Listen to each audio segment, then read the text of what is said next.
Bonjour, je m'appelle Esteban, je suis apprenti intervieweur à Maurienne TV.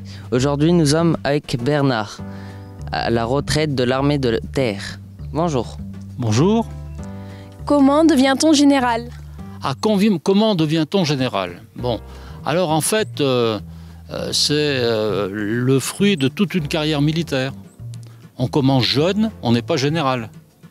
On est d'abord soldat. Voilà, on apprend à faire ce que font les soldats. Et puis ensuite, on va dans des écoles pour être officier. Donc il faut d'abord être colonel.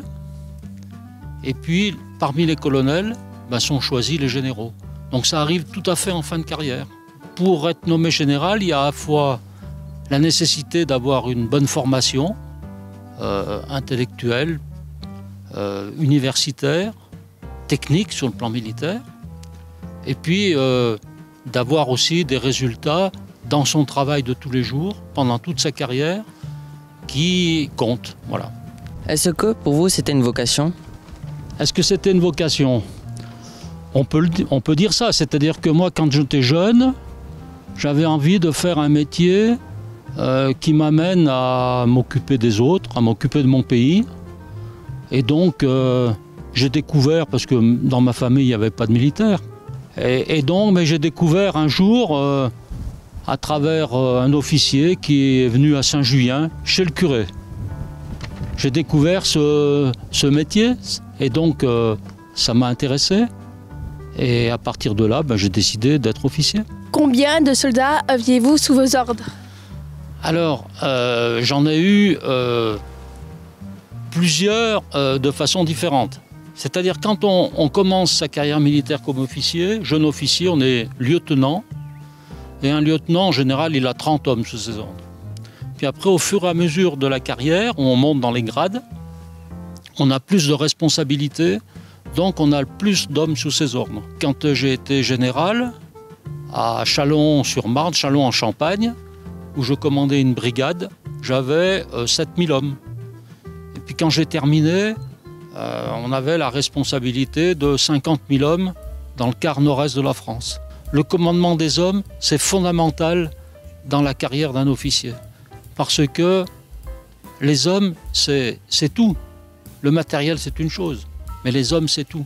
Et donc, savoir les commander, les motiver, faire en sorte qu'ils adhèrent à ce qu'on leur demande de faire, c'est ce qui fait qu'il y a des officiers qui réussissent et d'autres qui réussissent moins bien. Dans quelle région avez-vous exercé? Dans quelle région? Et est-ce que c'est un choix? Alors, le choix, oui et non. Oui et non. Alors, le choix d'abord, ça a été de choisir une spécialité quand j'étais jeune officier. Donc, j'ai choisi d'être chasseur alpin. Bon. Et donc, comme chasseur alpin, j'ai eu la chance de travailler dans des régions que j'aimais, c'est-à-dire les Alpes, les montagnes. Donc, on se retrouve.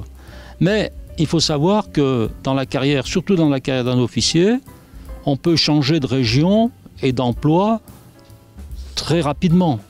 Dans des postes, on reste 3 ans, 4 ans, 5 ans maximum. Donc si on nous dit on vous met là parce qu'on a besoin de vous là, vous allez là, même si ça ne correspondait pas tout à fait au départ à ce que vous souhaitiez.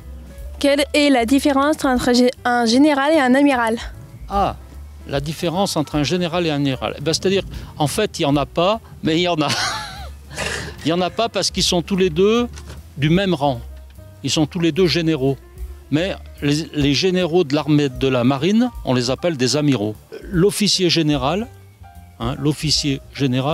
comme le nom l'indique, c'est un officier qui a une capacité de vision générale d'une action et donc de commandement d'unités qui ont des fonctions différentes les unes des autres. Alors ça, il faut le coordonner. Le général, c'est ça. C'est celui qui voit l'ampleur du champ de bataille quand c'est la guerre et ce qu'il faut essayer de faire pour gagner et prendre l'ascendant sur l'adversaire. Est-ce que j'aurais dû vous appeler mon général? Alors, qu'est-ce que ça veut dire mon général? Quand on dit mon général, ça ne veut pas dire le général qui m'appartient. C'est le grade. C'est la contraction de monsieur. Parce qu'on appelait avant les généraux, on les appelait monsieur, etc. Et donc, petit à petit, ça s'est concentré en mon général. Ce n'est pas une notion de subordination, mais c'est monsieur, comme moi je vais dire monsieur le préfet, ou monsieur l'inspecteur d'académie, ou monsieur le directeur de l'hôpital. En revanche, les dames ne disent que le titre, c'est-à-dire elles disent général. Elles ne disent pas monsieur le général, voilà, c'est l'usage.